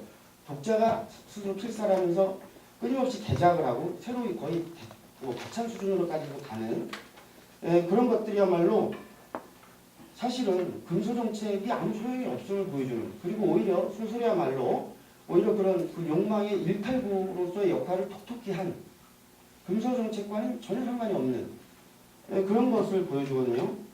그래서 금서 정책의 문제, 이것은 우선 이제 크게 들고요. 조금 더 덧붙이면 금서 정책을 폈다고 말씀하시면서 중요하게 제기하신 게 출판 정책입니다. 출판. 책을 못 찍게 했다, 사적으로. 그리고 책 찍는 걸 금지했고 억압했다. 그러나 사실은 기본적으로 어떤 사회적인 그런 정책, 보이지 않는 그런 게 있었죠. 책을 국가에서 주도적으로 교서관을 만들어서 국가에서 주도적으로 간행을 했고 책을 사적으로 간행하는 것이 기본적으로 좀 억압돼 있었던 건 사실입니다. 특히 상업적으로 이제 출판이 된 것도 우리가 늦었고요. 그리고 소설의 경우에는 특히 많지가 않았습니다. 기본적으로 어느 정도 타당성 있는 주장이지만 그 실상을 뒤다 보면은 사실은 이제 사적인 간행도 굉장히 많았다는 거죠. 그 많은 단가본 출판들 그리고 조선 후기에는 특히 사적으로 목활자를 만들어서 수많은 책들이 나왔습니다. 그런 것들은 다 심지어는 제가 본 책 중에는 용비여천간의 조선 전기의 관창석 어마어마한 정말 권위 있는 정전 아닙니까? 그걸 사적으로 이수번 집안에서 몰래 목활자로 찍었어요. 18세기 중반경입니다. 그러면서 개작을 해버렸습니다. 그냥 그대로 찍지 않고. 그걸 왜 그렇게 찍었냐면요. 이수번이 이 용비여천간을 편찬했다는 거예요. 완전히 위서인데요. 제가 전에 이제 위서 문제를 한번 다룰 기회가 있어서 그때 한번 본 책입니다. 그런데 그 정도로 몰래 찍는 책도 나왔거든요. 그렇기 때문에 이 출판 금지가 억압을 받았다 하더라도 이것이 현실적으로는 사실상 상당히 많은 것들이 달랐다. 이 점을 좀 말씀드리고 싶고요. 그 다음에 이제 자기검열 문제를 또 말씀하셨는데 이건 이제 간단히 말씀드리겠습니다. 소설에서 특히 소설에서 자기검열은 제가 아까 말씀드렸듯이 그 유교 이데올로기로 사실은 이데올로기 길들여진 독자들에 의해서 사실 자기 분열이 잘 작동했던 것 같아요. 그 단적인 예로 이제 우리나라에 음사소설이 없죠. 지나친 음사소설이 없습니다. 중국에는 음사소설이 한 50종 이상이 되는데 이렇다. 그러니까 중국 소설과 비교해서는 음사소설이라고 좀 야하다고 말씀을 하시지만 어떤 연구자분들은 사실은 중국 소설에 비하면 그건 뭐 야한 게 아닙니다. 그래서 거의 그 중국 소설은 읽으면 좀 시쳇말로 흥분되는 정도의 그런 음사소설을 굉장히 많이 냈거든요. 그래서 그거를 저는 꽤 여러 종을 읽어봤습니다. 그건 지금 중국 본토에서도 해적본들이라서 다 금소로 진행돼 있어요. 금병매도 삭제본은 없고요. 무삭제본은 없고 홍콩에서 나온 것밖에 없거든요. 그런데 우리나라는 그만큼 자기 검열이 잘 작동하고 있었다는 거예요. 그렇기 때문에 자기 검열을 마치 말이죠. 이것이 뭐 독자층들이 어쩔 수 없이 타협했다. 뭐 이런 그 금소 정책과의 관계 속에 논의하는 건 조금 이것도 좀 쉽지 않은 문제 아닌가. 그 다음에 이제 세 번째로는 서사의 문제입니다. 지금 우리나라는 서사, 그러니까 책을 찍어내는 이렇게 파는 서점이 없었다. 이건 억압됐다. 국가에서 강제로 못하게 했고 그랬다. 기본적으로는 타당한 말씀입니다. 그러나 그렇게 전혀 발달하지 않았고 없었다고 단정적으로 얘기할 수 없다는 거죠. 왜 그런가 하면 그 여러 가지 실상을 고려해야 됩니다. 우리나라 서사는 기본적으로 책을 팔려면 기본적으로 찍는 기능들이 있어야 되고 많은 자본이 필요합니다. 중국책이라든가 또는 뭐 그 민간의 서적들을 사다가 비치해놓고 팔려면 어마어마한 자본이 기본적으로 들어가거든요. 그래서 일단 제가 볼 때 우리 그 조선의 특징이었다고 보는데요. 자본이 감당이 안 된다는 거죠. 그래서 그리고 기본적으로 관찬 출판이 일반화돼 있었기 때문에 굳이 서사가 필요 없는 거예요. 그런 문제도 있고 또 한 예로는 이제 그 책이 너무 개방돼서 이렇게 민간에서 국가 주도적으로 서사를 만들어서 판매가 이루어지면 외교적인 문제라든가 여러 가지 문제가 발생할 수 있다는 거예요. 가령 제가 이제 자료도 여기 들었는데 그건 뭐 읽지 않겠습니다. 뭐 일본이나 중국에서 그 사신들이 오면 우리나라에서 간행된 역사서라든가 지리서 또 지도 이런 것들을 뭐 사실 뭐 정말 아주 어떻게든지 쓸어가려고 몰래 밀거래를 해서 사가고 그랬는데 그러나 사실은 조선 입장에서는 그런 것들은 다 외국으로 빠져나가서는 안 되는 책들입니다. 그렇기 때문에 성경원 일기 같은 데 보면은 그런 문제로 인해서 서사는 문집도 못 팔게 해야 된다. 서사는 다 하나라도 챙겨서는 안 된다. 이런 주장까지 신하들을 이제 내거든요. 근데 그런 그 외교적인 문제, 말하자면 그런 아주 민감한 문제들이 있었기 때문에 서사가 생겨나지 못했던 그런 현실적인 문제가 또 있습니다. 그렇기 때문에 서사를 국가의 억압에 의해서 발달하지 못한 것으로 이렇게 일률적으로 보는 건 좀 곤란하다는 거예요. 정조만 애들에도 그 자료도 제가 제시하는데 서사의 필요성 굉장히 신하들과 많이 논의를 했었습니다. 서사가 있으면 좋지 않겠냐 중국처럼. 그러나 신하들 중에 최재공 같은 경우는 아니 서사에서 파는 책이 사실 한 세트에 몇십 그릇 동전 몇십 그릇씩 하는데 이걸 누가 사겠습니까? 이 비싼 걸 서사 있어서 소용이 없습니다. 이런 논의도 하고 결국은 없었던 것 같아요. 그러나 암암리에 어쨌든 한두 개씩 이렇게 생겼던 건 사실이고 전혀 없진 않았고 그리고 국가에서 억압해서 없었던 건 아니다. 이 점을 이제 말씀드리고 싶고요. 끝으로 간략하게 말씀드리자면 소설을 다 금서로 취급하는 가령 소설은 다 금서였다는 어떤 전제 이걸 선생님은 기본적으로 깔고 계신 것 같은데요. 그래서 설공천전이나 홍길동전, 운영전 기타 등등 많은 소설들이 사라졌다가 없다가 다시 어느 날 갑자기 나타난 그러나 사실 따지고 보면 그렇지 않죠. 그것들은 계속 읽히고 있었습니다. 계속 읽히고 있었고요. 설공천전이 우연히 이면지에 적혀서 나왔다고 해서 설공천전 특히 그 당시 이렇게 다 구사를 하고 했으니까 그럴 수 있겠지만 대다수 소설들은 사실은 이렇게 금서라는 어떤 바운더리 내에서 얘기할 수 없다는 거죠. 기본적으로. 가령 조선 전기부터 가령 공자도 바둑 장기 이런 걸 허용했지 않느냐 하면서 기양론이니 장의론이니 하면서 소설, 해설료에 대해서 긍정적인 훈구파들 중심으로 그런 시각을 보는 사람들 많았습니다. 나중에 그러면서 점차 소설에 대해서 좀 관용적으로 되고 그 다음에 통속소설에 대해서 좀 용인되는 그런 사회적 분위기가 사실은 지배적이었지.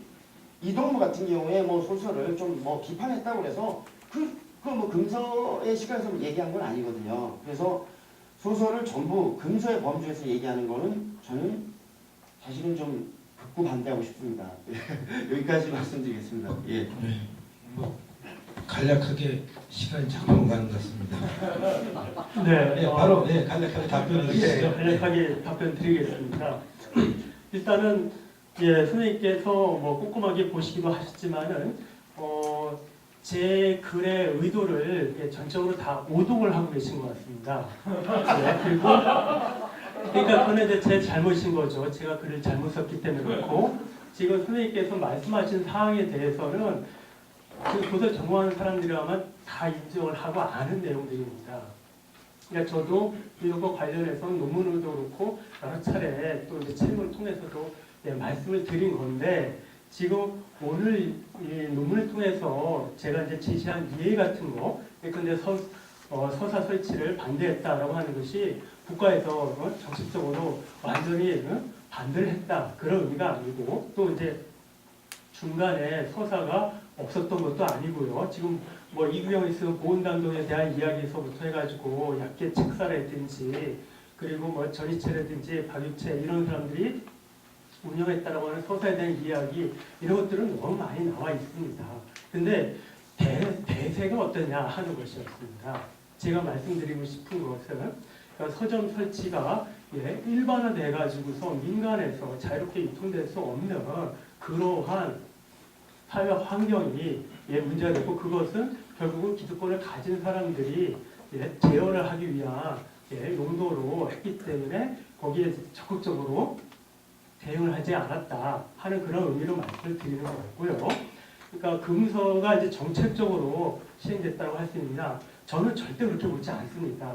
그래서 지금 여기에서 이제 세 가지 관점에서 보겠다라고 말씀을 드렸는데 그때 첫 번째가 이제 국가에서 금서 문제는 이제 정책적으로 좀 이제 접근한 부분이 있다라고 하는 거였지만요. 나머지 두 부분은 그렇지 않은 상태에서 금서로 작동될 법한. 그러니까 금서라고 하는 것이 실체가 어디 있겠습니까? 이것은 시에 따라서 그러니까 상황에 따라서 규정하는 사람에 따라서 달라질 수 있는 그런 부분이었기 때문에 이것은 어떤 고정된 어떤 제도나 법 이런 식으로 설명될 수 없는 거라고 생각합니다. 그래서 저는 그런 것을 두루두루 고려해서 나름대로 쓴다고 한 것인데 선생님께서는 이것을 너무 이제 엄격하게 제 표현을 적용해서 해석하신 것이 아닌가 싶습니다. 그래서 선생님 지금 말씀하신 것에 대해서 저도 전적으로 다 동의합니다.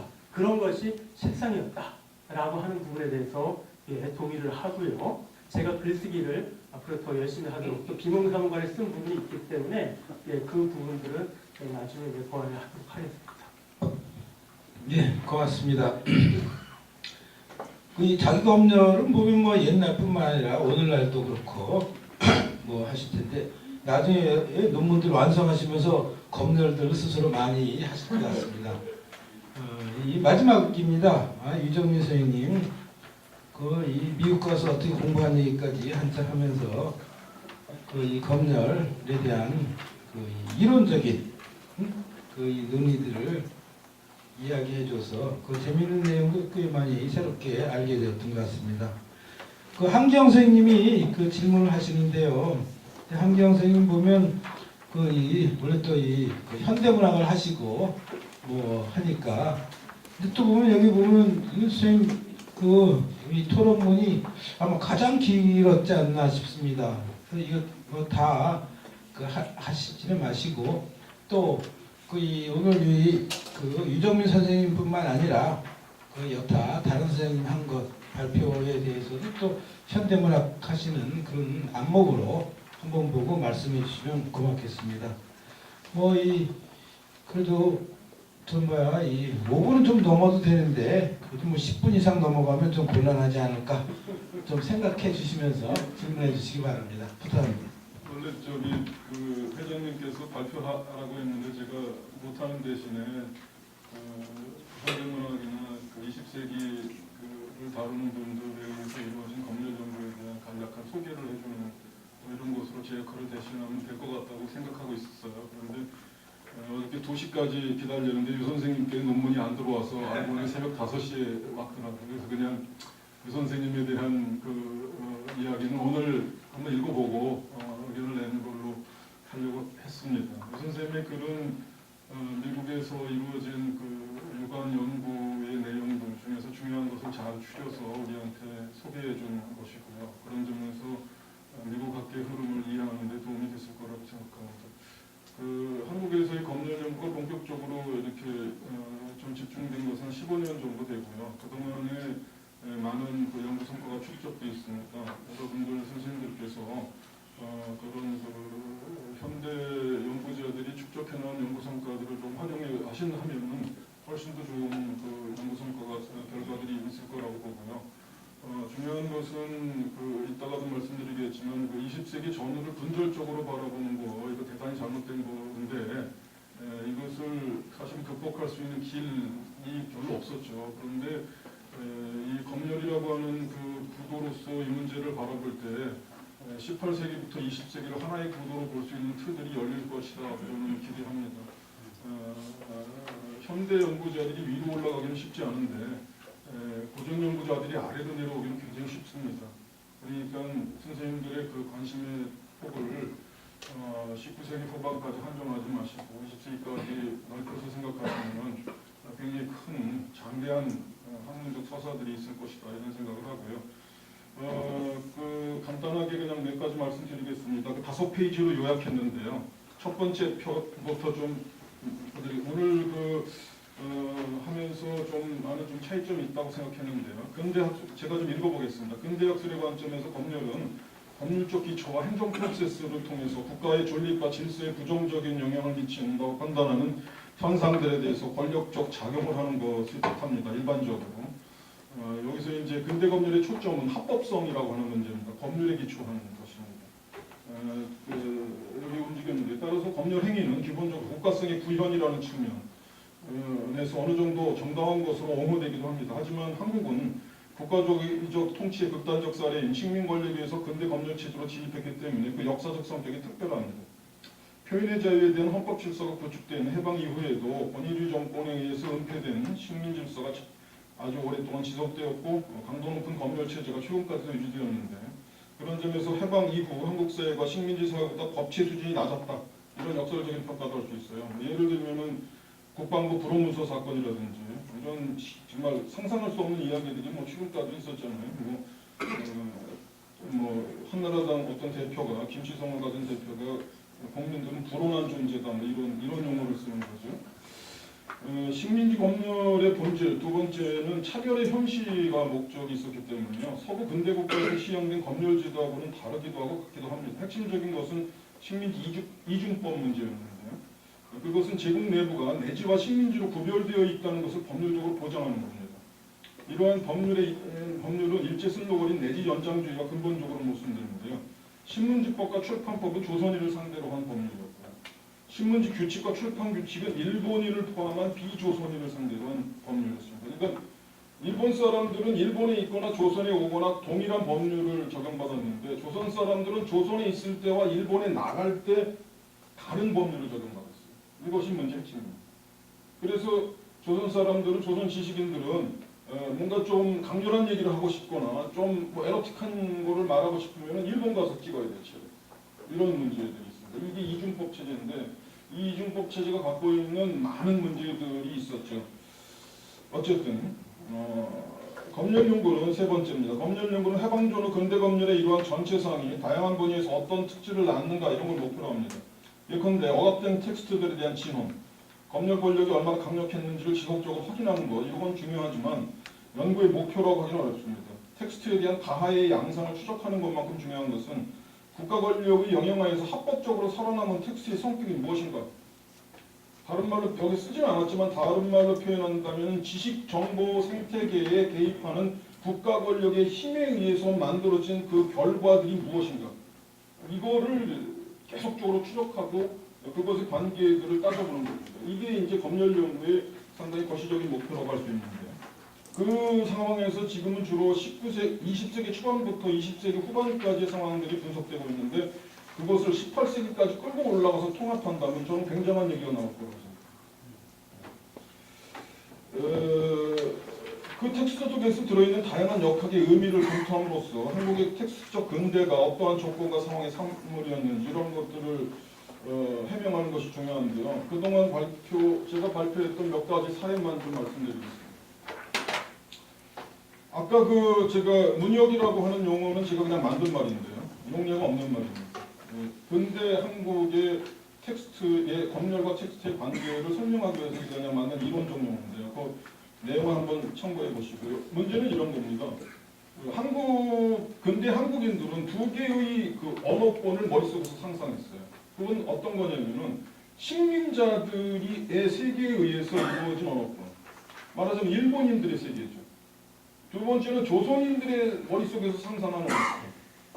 그런데 피식민자들은 조선인도 되고 일본인도 되는데 그래서 일본인으로서 글쓰기를 할 수도 있고 조선인으로 글쓰기도 할 수 있어요.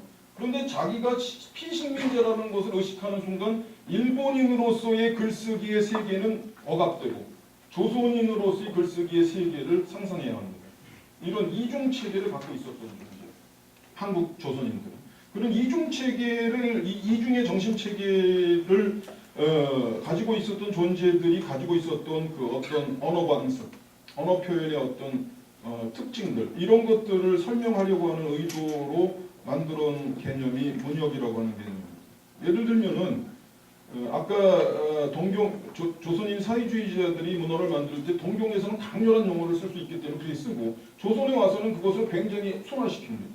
동일한 사람. 그런데 우리가 잘 아는 이마라는 시인은 동경에서 글 쓴 시를 보면 굉장한 혁명적 열기로 막 들끓는 그런 시를 쓰지만 조선으로 들어와서는 그런 시를 쓰지 못해요.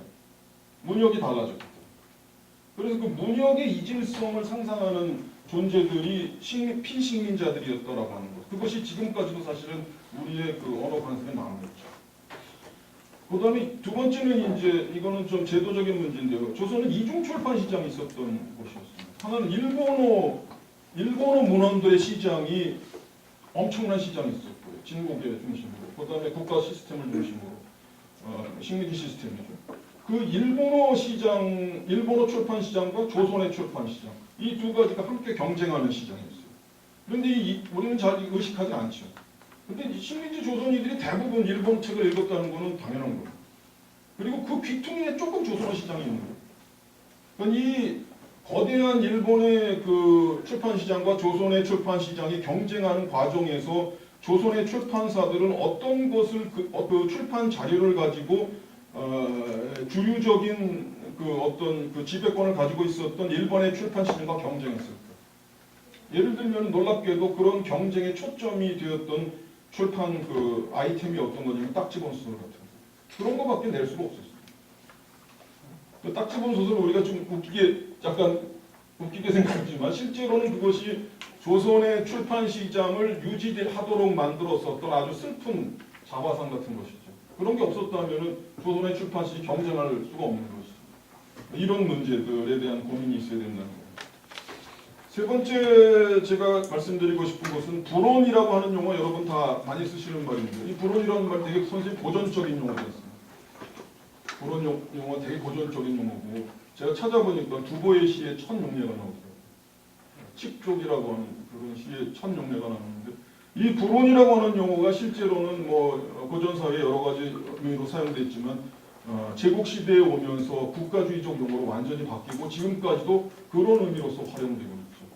그러니까 이 그 용어의 근대화 과정에서 고전 용어들이 어떻게 근대적 재의미화되는 과정을 겪는가 이런 문제들도 중요한 연구의 초점 중 하나입니다. 그 다음에 제가 뭐 한문 자료에 대해서 한문은 전혀 잘 모르지만 한문 자료에 대해서 그 논문 하나 쓴 적이 있는데 그것에 대해서는 마지막 페이지에 좀 밑줄을 쳐놨습니다. 그거는 제가 조금 읽어보겠습니다. 마지막 페이지를. 1937년 조선총독부가 간행한 조선출판경찰 개요는 식민지 시기 조선에서 출간된 한문자료들, 특히 족보와 유목문집들에 대해서 다음과 같은 기록을 남겼습니다. 물론 이건 당연히 공개되는 문서는 아니고요. 자기네들끼리 보는 비밀 일본어 문서입니다. 족보 문집 등의 숙명사상을 고치하고 임진의 역 및 이란 병합 전후의 내선 관계의 사실을 서술하며 비분 관계하는 구절로 베일에 이과하는 내용들이 많다. 기타 소설들 속에서 진화의 지리, 역사, 인정, 풍속, 진화는 중국이죠. 삼아 이들을 예천하거나 동경하는 것들이 많아 무지한 대중들이 우리 제국을 배척하고 진화 숭배성을 가지게 한다. 당국은 그 원고를 검열할 때 가책 없이 적당한 조치를 강구하고 지도에 힘쓰는 상황이다. 이 기록은 식민지 검열 당국이 전통자료의 통제를 통해서 반일 세상뿐만 아니라 조선의 구 엘리트들이 가지고 있었던 전통적인 중화인식까지 함께 제거하려고 했다라는 것들을 알게 합니다. 한문자료에 대한 검열을 통해서 중국이 주도했던 동아시아 보편 문명의 조선적 영향력을 약화시키려 했던 것은 흥미로운 일이고요. 그것은 검열을 매개로 해서 신흥 문명과 전통 문명의 교체를 추구하는 것인데요. 문명 인식의 재구성과 식민지 검열의 역학관계 이런 것들이 이제 앞으로 좀 고민해봐야 될 문제입니다. 마지막으로 이번 학술회의와 관련해서 제가 한 가지 정도 생각할 본 과제를 말씀드리고자 합니다. 국가 권력과 개인의 표현, 그 집합으로서의 문화구조 혹은 사회심리의 역학을 20세기의 시작을 기점으로 분절하지 않고 통합적으로 생각해 볼 수 있는 방법은 없을까? 이 토론문을 만들면서 김열조, 정민, 이민희 세 분의 글을 읽었는데 이분들 논문에서도 저술의 공개 과정에서 국가 권력을 의식하지 않을 수 없었던 당시 관계자들의 고충과 텍스트에 대한 개입이 세밀하게 논증되었고 금서에 관한 조선적의 정책들이 소개되었습니다. 많은 차이가 있었음에도 불구하고 근대 전후가 근본적으로 다르지 않다고 저는 생각합니다. 물론 국가성 같은 것들이 무엇인가, 그 다음에 검열 현상에 개입하는 법률적 어떤 국가적 권력을 명문화하는 어떤 체계 이런 것들은 많은 차이가 있었겠지만 이 양자를 상호 참조 가능한 구조로 어떻게 체계화할 것인가 하는 점이 직면은 난제일 것 같습니다. 하지만 그것도 검열정책, 금서 저자와 금서 목록, 텍스트 변환 사례 등을 최대한 수집하여 맞추어 본다면 어느 정도 체계화가 가능할 것이라고 생각합니다. 중국의 사례를 확인해 보는 것도 시사점을 줄 것이라고 판단하는데 이와 관련해서 오카모토 사회 교수의 대저 청대 금서의 연구의 내용을 참조할 필요가 있습니다.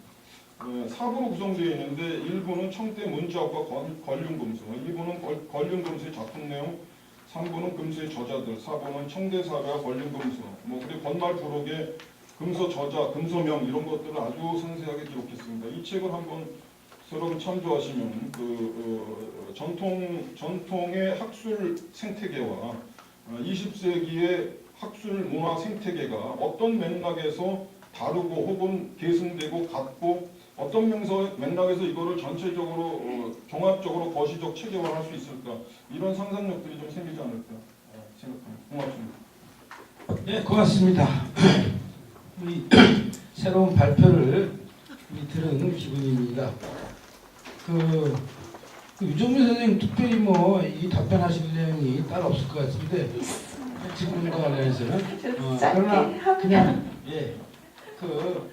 이 한기영 선생님의 이 내용뿐만 아니라 아까 발표하다 못한 이야기든지 하여튼 역시 간략하게 진짜 간략하게 좀 해주시기 바랍니다. 간략하게 먼저 발표문 늦게 드려서 정말 죄송합니다. 밤새 제 마음속에 있던 검열관과 싸우느라 화해를 못해서 죄송합니다. 그리고 한 가지 여쭤보고 싶은 게 있는데요. 단터 선생님이 굉장히 시사점을 많이 주시는데 18세기 프랑스에서는 검열 제도가 정착이 돼서 굉장히 실제로 문답 생산에 영향을 미쳤다고 이렇게 조사를 많이 하셨고 검열관이 실제로 문학 작가와 같이 글을 쓰고 이러면 검열을 통과할 수 있다 이러면서 정말 직접적으로 문학 생산에 영향을 미쳤는데 조선 같은 경우는 이게 많은 선생님들이 동의하듯이 이게 정책적으로 완전히 샅샅이 이렇게 다 잡아내고 문학 생산에 영향을 미쳤는지에 대해서 조금 회의적인 것 같고요.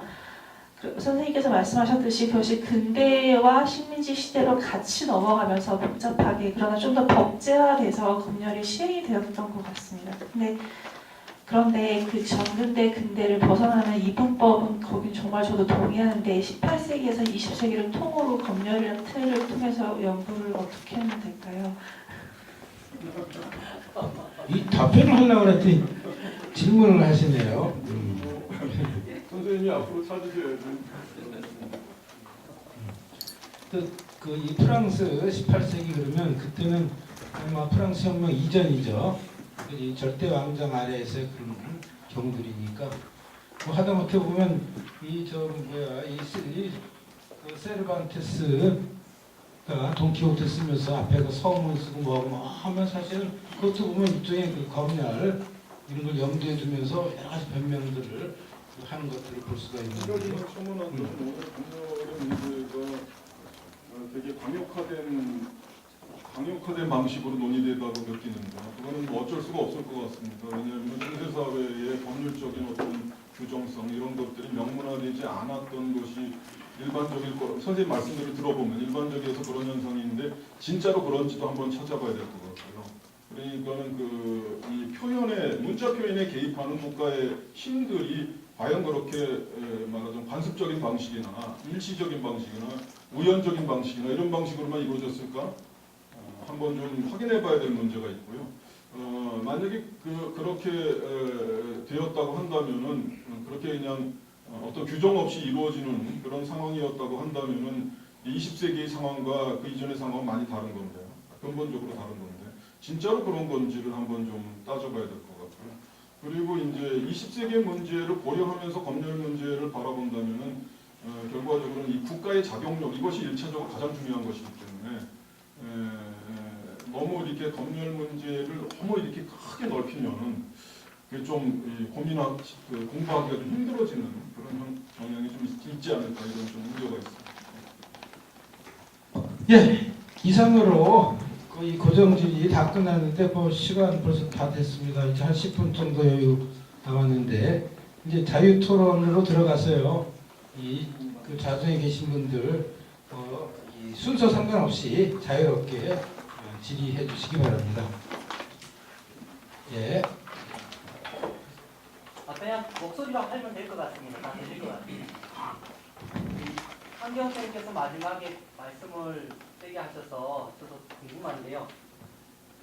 그러면 결론적으로 검열의 가장 핵심 문제를 국가 권력의 문제로 이제 잡아가면 되지 않느냐. 그거는 18세기, 20세기까지 다 적용이 될 수 있으니까. 근데 이번 질문에 보면은 내진과 외지 일본과 식민지 현실을 들면 그걸 다시 국가주의로 반응하는 측면이 없지 않거든요. 약간은 그러니까 민족이나 국가적 인종에 대한 차별 문제가 같이 겹쳐져 있는 그렇게 느껴지는데요. 그러면 다시 여쭙는데 그러면 이 검열을 연구하는 궁극적인 목표가 어떤 국가 권력뿐 아니라 어떤 개인의 그 사상, 자유, 학술적인 어떤 표현에 대한 자유로움에서의 것에 대한 그 탄압 내지는 어떤 권력적 작용의 문제로 확장할 수 있는 여지가 있는지 국가성의 문제로 들면 국가와 개인의 문제로 이제 박혀버리거든요.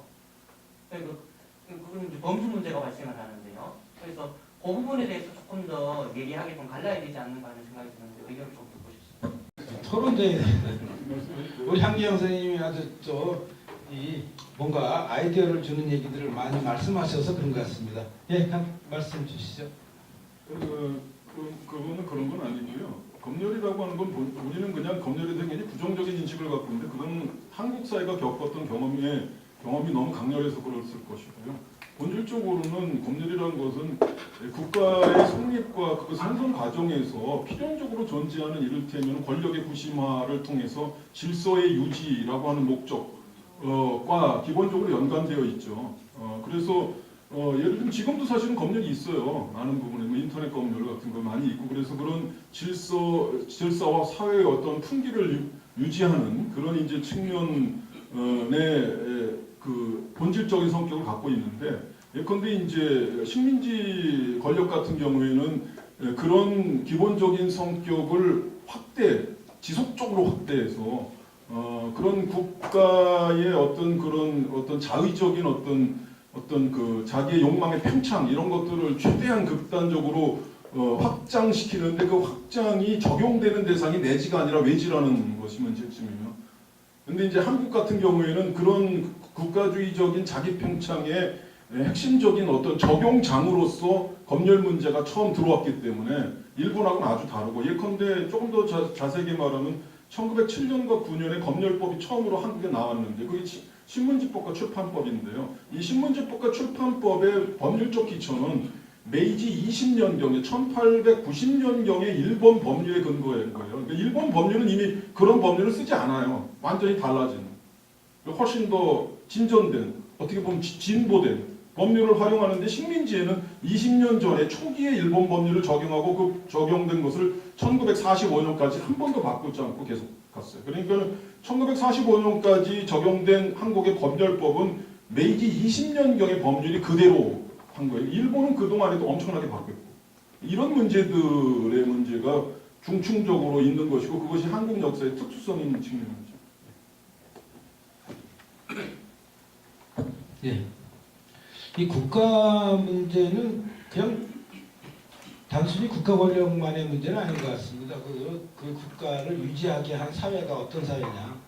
해방 후 우리 사회도 마찬가지죠.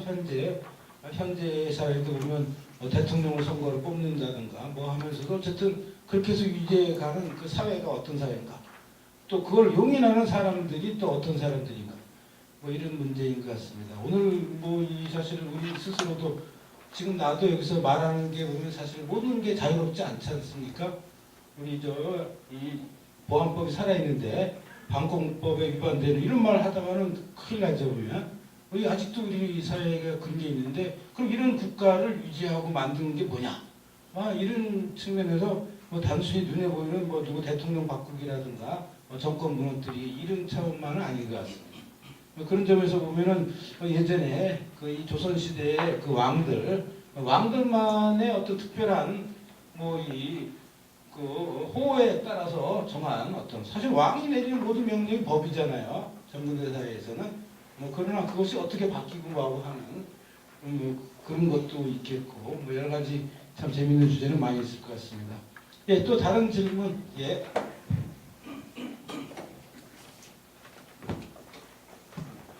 지금 오늘 발표를 들으면서 예, 고진번영의 김동태입니다. 자기소개. 예, 저도 오늘 발표를 들으면서 궁금한 게 이제 한 가지 생겨가지고 질문을 드릴까 합니다. 여러 선생님들께 이제 공동으로 해당하는 질문이긴 하지만 정민 선생님께서 이제 답변해 주시면 더 좋겠습니다. 제가 드리고자 하는 것은 어떤 검열이라는 어떤 이런 개념을, 그러니까 예전에 학문이나 어떤 문학의 실체나 이런 걸 실체라든지 사회나 권력 이런 관계 같은 것을 조명해서 먼저 어떤 뭔가 진실에 다가간다는 것을 이렇게 연구한다는 측면에서 볼 때 검열이라는 어떤 개념을 이렇게 적용하게 되면 어떤 선악의 개념이 같이 이렇게 딸려오는 것 같습니다.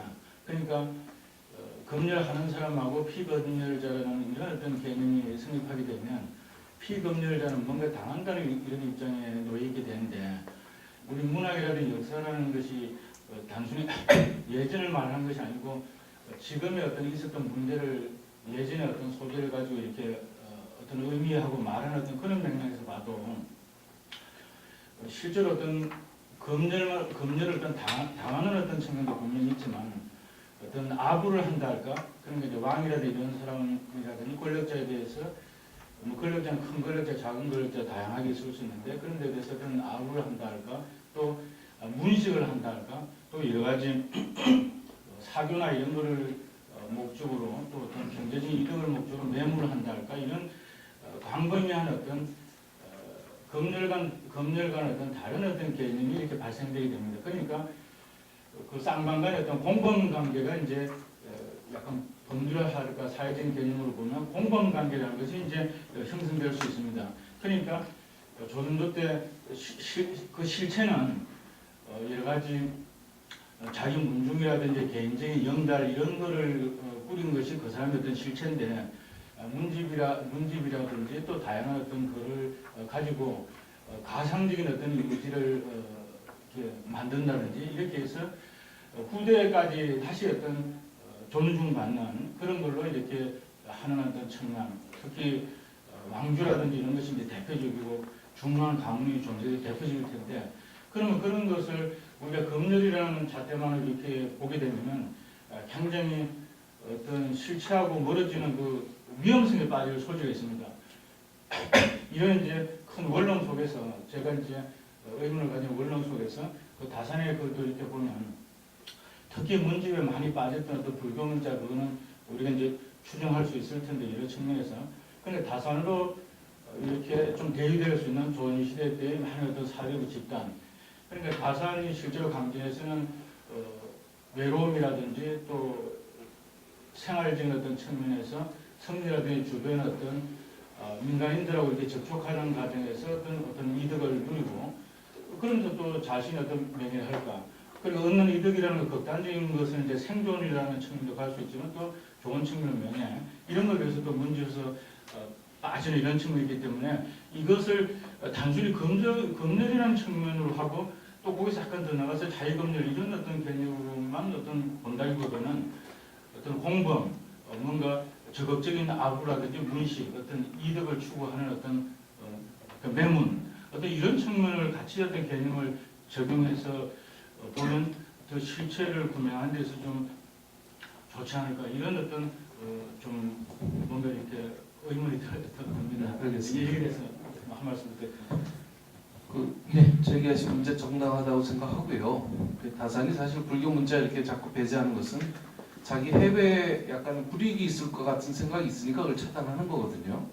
괜히 저기 서학에 빠져가지고 귀양 보내놨더니 불학에 빠져가지고 저 미친놈이 이른다.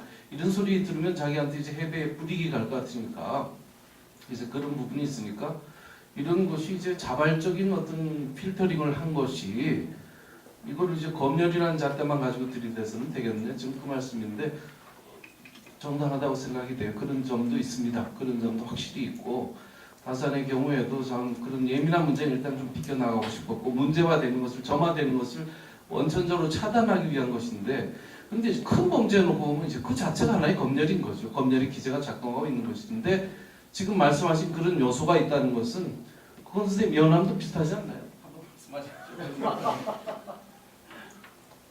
아니 저는 이제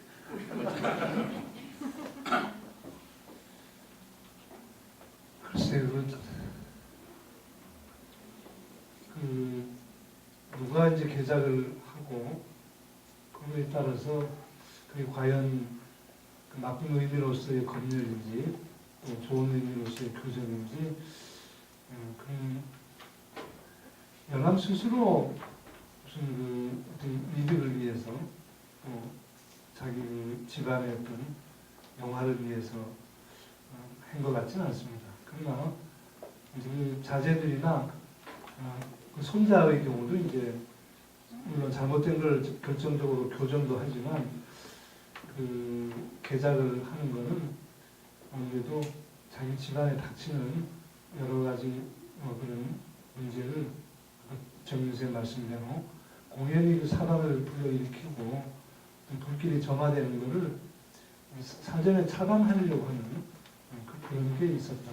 그것도 역시 김선생님 말씀하신 대로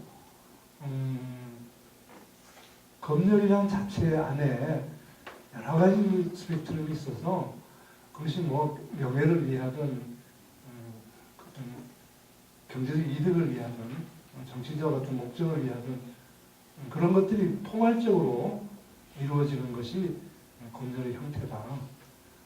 단순히 어떤 사상적인 문제, 사회적인 어떤 문제 이것뿐만이 아니고 다 총괄해서 검열이라고 할 수 있지 않겠는가 이렇게 생각합니다. 저 한때까지 불길이 그 역시 이 검열의 개념을 그 여러 차원에서 좀 잘 정의를 내려야 될 것 같습니다.